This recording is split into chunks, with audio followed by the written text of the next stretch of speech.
welcome to SVGTV's news for Tuesday, October the 15th, 2019. I am Bhavin Olver with the details. The police here are investigating an accident which occurred along the Stubbs Main Road today, which left a woman dead. The deceased has been identified as Josephine Robertson, who was reportedly selling roasted corn at her usual spot at the roadside when the accident occurred. The woman was reportedly rushed to the Stubbs Polyclinic, where she was pronounced dead. Up to news time, the cause of the accident is unknown. However, we understand that a white Suzuki Jeep was involved in the accident. A charter outlining the rights of patients and their responsibilities was unveiled last evening at the Milton K2 Memorial Hospital as the government seeks to further improve the quality of the country's healthcare service. The 12-page booklet will be posted at all health facilities across St. Vincent and the Grenadines. Larissa Pugsy-Kidd tells us more in this report.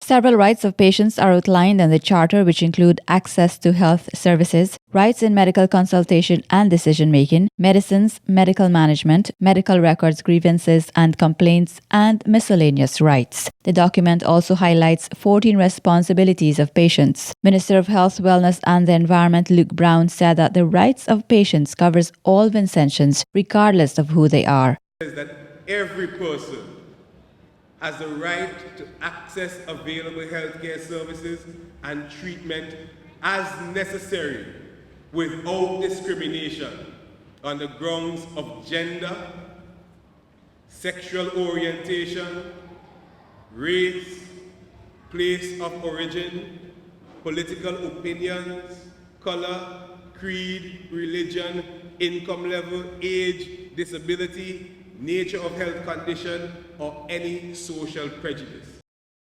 Minister Brown said that persons should read a charter, which is the government's commitment to provide improved healthcare services to the people of SVG. Because it's one thing for the government to be undertaking certain commitments, but it is important for us to see that these commitments filter down and filter through every segment of our healthcare services. So in E it says that the policy of the government is that there should be 24-hour on-call service available at public health facilities, especially to deal with emergencies and urgent cases.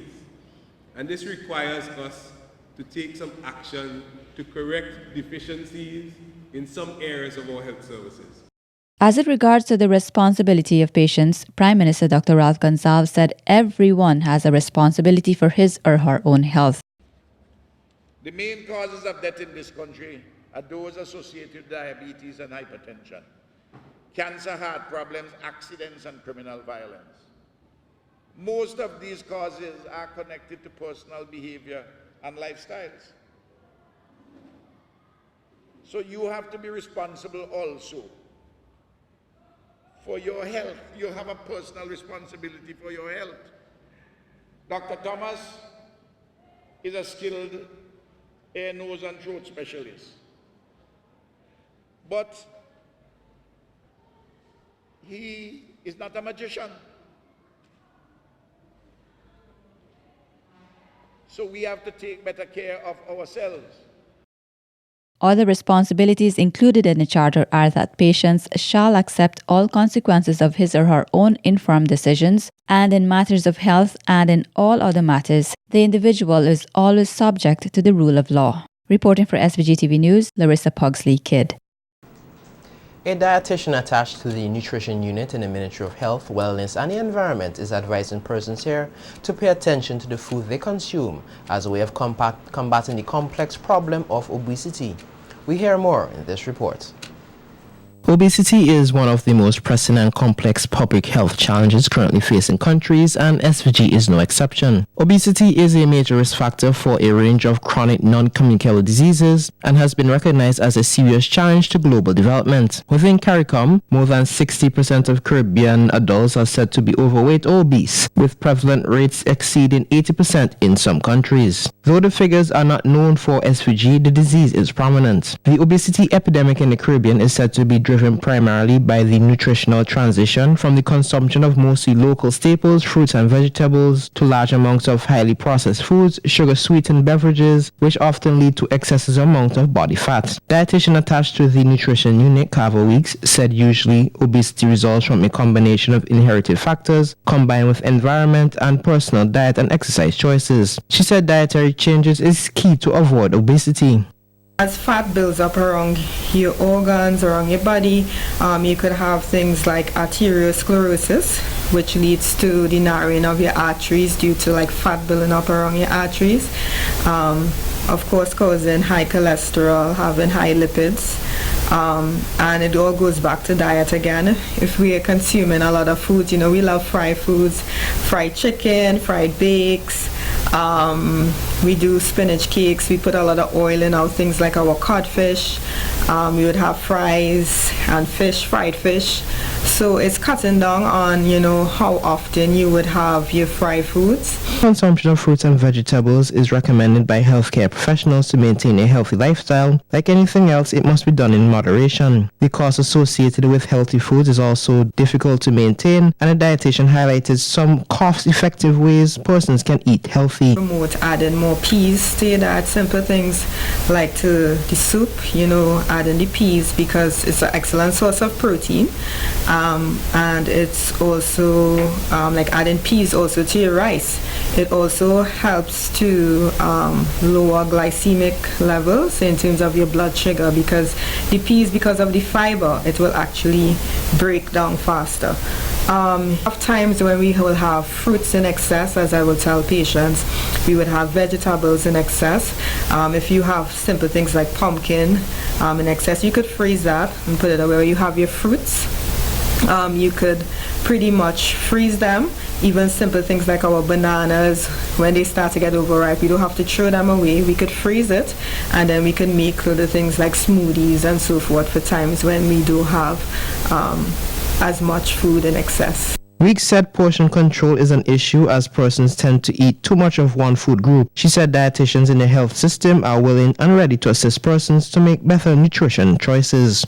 Especially in terms of our the sizes of in terms of our food, in terms of how much rice we will take, in terms of how much pie we would put, how much provision. A lot of persons think, they're eating ground food, as we say in local terms, or they're eating provision.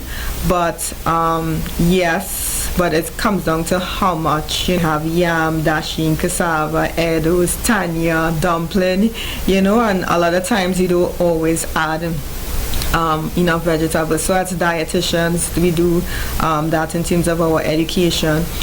When you meet with us, we would go through in terms of we would look at the person's activity factor, their weight, their height, and their age, and we will also work out your caloric intake for the day.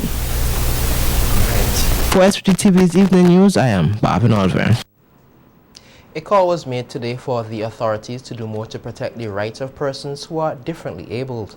The call was made at a rally hosted at the Solidarity Inc. car park today by the Voice of the Disabled to raise awareness about the white cane and issues affecting the differently abled in society. It's time for us to have proper housing. It's time for us to have water, electricity. It's time for us to have good roads to walk on. Listen, it's time for us to come together as leaders representing persons with disability. That was President of the Voice of the Disabled, Cheryl Adams, speaking after the White Cane Walk today at the Solidarity Car Park in Kingstown. Adams raised the issue of persons who are blind or visually impaired who continue to be locked away and remain dependent on family members to move around. She said capital Kingstown is not easy to get around for the visually impaired, even with the white cane, due to the bad roads, parked vehicles, and vendors occupying the sidewalks. We cannot navigate enough in Kingston with our cane. We are calling on the government. We are calling on the business owners and private owners. We need some proper structured sidewalks. And when our sidewalk is structured, we do not want the vendors on it. am saying we do not want the vendors on our sidewalks. We do not want any vehicle park on our sidewalks. It's time enough as blind persons in this nation. It's time for us to be given our freedom. Featured speaker at today's rally, Pastor Tibbles, also agrees that more should be done for persons with disability as they are within their rights as citizens. You're supposed to cry so loud that the government will come to you and ask you, what do you want me to do? What can the government of St. Vincent do for you? A representative from the Ministry of National Mobilization told the gathering of mostly persons with a disability, family and friends that she heard their concerns and that the government will continue to pay interest in their well-being. St. Vincent has ratified the treaty for the National Convention for the Rights of Persons with Disabilities, and we are hoping that we're going to have a quota where businesses should be employing a certain percentage of persons with disabilities. I also hear you speaking about access. Yes, we know that the government is even looking into that at the moment, that there shouldn't be no difference. The White Cane Walk started off in the vicinity of the Peace Memorial Hall and was led by the RSVG Police Force Band to the Solidarity Car Park where the rally was held. Reporting for SVGTV News, Larissa Pogsley-Kidd. The National Society of Persons with Disabilities today handed over sponsorship checks of $500 each to 2 students of the School for Children with Special Needs. The recipients are Javel Douglas of the School for Children with Special Needs Kingston and Karen King from the School for Children with Special Needs Georgetown. The monies came from a fundraising activity hosted by the National Society of Persons with Disabilities as part of the Mackenzie Scholarship Fund, and is intended to help the students with any educational costs they may incur. President of the National Society of Persons with Disabilities, Andrea Asher, said that she prays that the public will continue to support the organization, noting that more contributions received will put them in a better position to sponsor more children with special needs with their educational endeavors. This fundraising effort for the Melanie Mackenzie Scholarship Fund. Some of the monies collected will be used to sponsor 2 children. Javel Douglas from Georgetown Special Needs School, Kingston, and Kyra King from Special Needs School, Georgetown. Each student received $500 for the school year, which is from September to September. Yeah. It is our prayer that the public will continue to support us. Girls Side School, schools that volunteer, Girls Side School, Bishop College Kingston, Convent, and institutions, Kingston Special Needs School, Georgetown Special Needs School, Mental Health, and the Lewis Winners Home. 3 local companies have had their products showcased at the recently concluded 4th CARIFORUM EU Business Forum held in Frankfurt, Germany from the 26th to 28th of September 2019. The Business Forum is a high-profile event that brings together over 150 carefully selected stakeholders to develop and build international partnerships through participation in business-to-business meetings, networking and professional consultations. At the event, Invest SVG's Export Development Officer Peter Edward got the opportunity to promote some local products, namely the Grenadine Salt, Jazzy's All-Natural Vinci products, and the strong rum made by St. Vincent Distillers Limited. Representing Grenadine sea salt. So anybody who knows St. Vincent and the Grenadines, they know that Grenadines are famous for sea salt. Oh, I didn't know that. Yes, yeah. So I'm representing the sea salt company, which is called Wild Grenadine Sea Salt.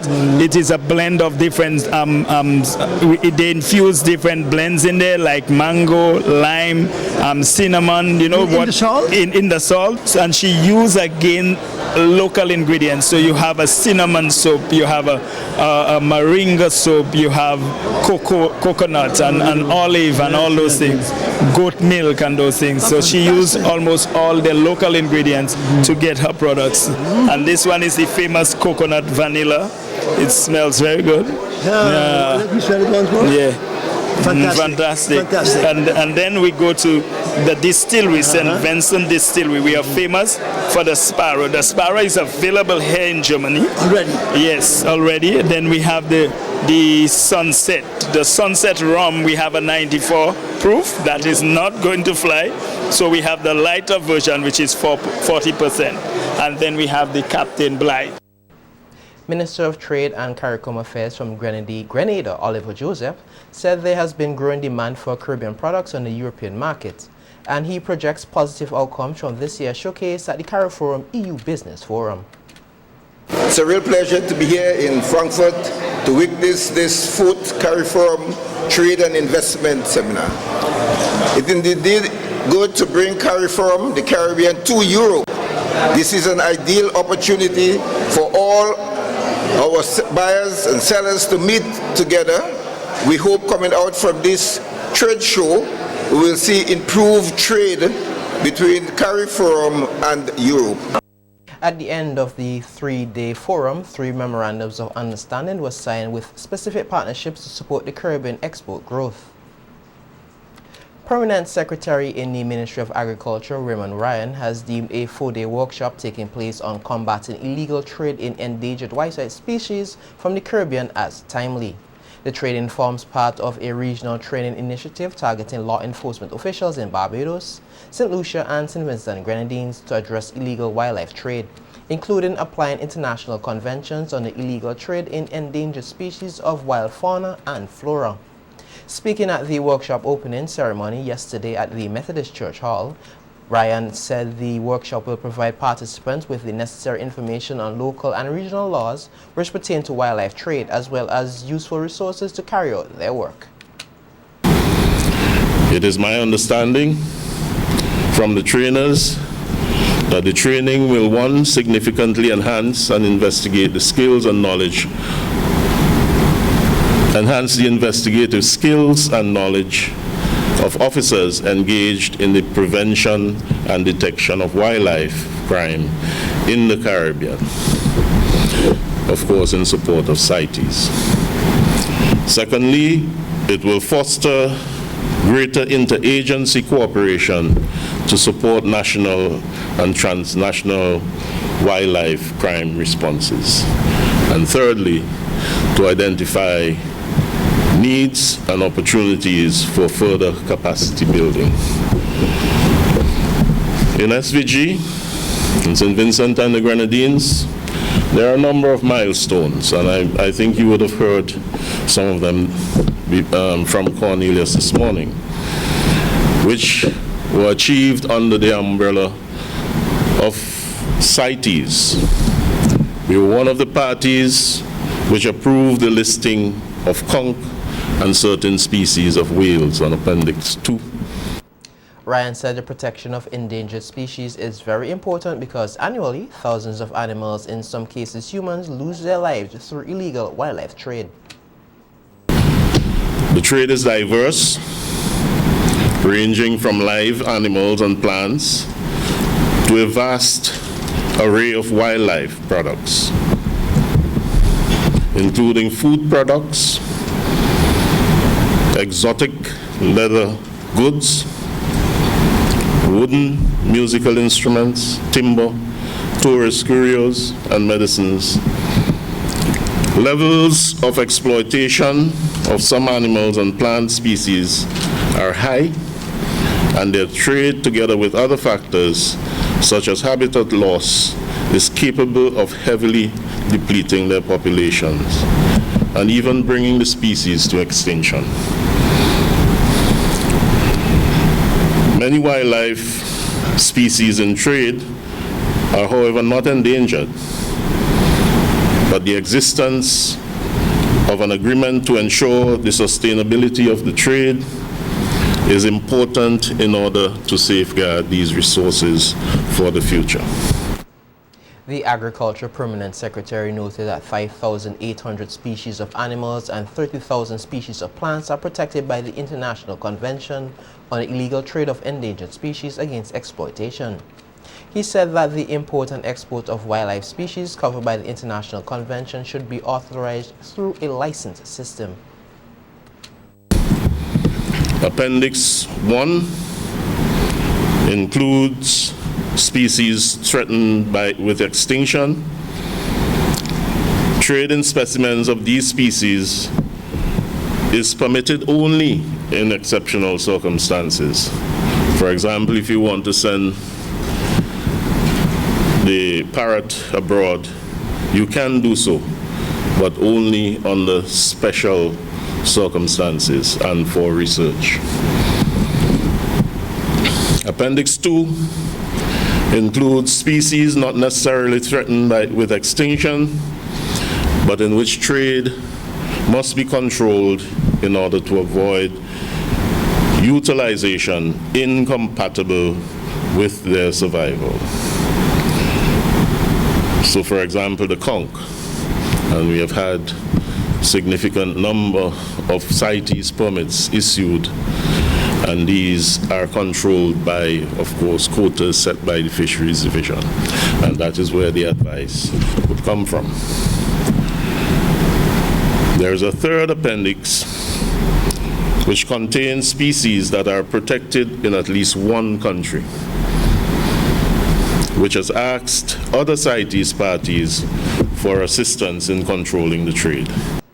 Meanwhile, Director of Forestry Fitzgerald Providence said that the workshop is very important to SVG as Vincentians need to realize the importance of protecting the environment and the endangered wildlife species. Biodiversity is rich and it contains a lot of species. After we discovered the endemic conatoad, we now realizing that our iguana that we took for granted as just a normal iguana is a unique species to the grenadines. And we learned about that because it was marketed outside as a special pink rhino iguana, but not. We just thought it was a regular iguana. Now, due to genetics tests, we're realizing it is a unique subspecies and it's unique to the grenadines like Union Island and the other islands around. So it's important that we start gaining more and more information about the endemic and our local flora and fauna. And it's not only animals that are traded, but also plants. Have they been trading our endemic plants without our knowledge? We have over 12 endemic plant species and fern species that are unique. People been trading these. We tend to take these things for granted, but it's important that we do it. Caribbean Program Officer for Fauna Flora International, Isabel Vick, said that they have been working alongside the residents of Union Island since 2016 to protect the Union Island gecko, which was recently listed under Appendix 1 of the Convention on International Trade in Endangered Species of Wild Fauna and Flora. I would like to invite you to interact with people from other agencies. Wildlife crime is huge in the Americas and Caribbean now. Everybody has been looking for years into Africa and Southeast Asia, so we weren't looking at the Americas and Caribbean, and probably for that reason, there has been a tremendous rise in wildlife trade in the region. So one agency alone cannot tackle such a big problem. We need to work together. Traders go through borders, traders go through roads, traders know where we are, what we do, our schedules, who we like, who we don't like, who they can bribe, who they can't, and only with a joint effort we can fight back. I would really like to thank the Forestry Department for leading this workshop, the organization of this workshop. Law enforcement and criminal justice consultant from the United Kingdom, Justin Gosling, said illegal wildlife trade has become a very serious problem in countries worldwide, and it is very important law enforcement agencies bring perpetrators to justice. He used the opportunity to speak on some of the techniques that will be shared with the participants during the 4-day training workshop in performing their roles and responsibilities in protecting the wild flora and fauna. Gain, noting that the most serious organised crimes are financially motivated. So over the next 5 days, this workshop's going to focus on developing the skills and knowledge to tackle serious transnational organised crime, using techniques employed in other forms of serious organised crime. We'll work on gathering information and intelligence. We'll work on managing crime scenes effectively to gather maximum evidence and how we can use that evidence to secure just prosecutions and prevent and reduce wildlife crime in the long term. Also, don't tell the boss, but we're also going to have a lot of fun this week. And I think that's going to be one of the most important things to make sure that you realise that catching bad guys is really good fun. Much of the content will be familiar to you, but what we're aiming to do is evolve our response to wildlife crime, both in pace and intensity. And in addition to skills and knowledge, those are the three most important elements that we need to address.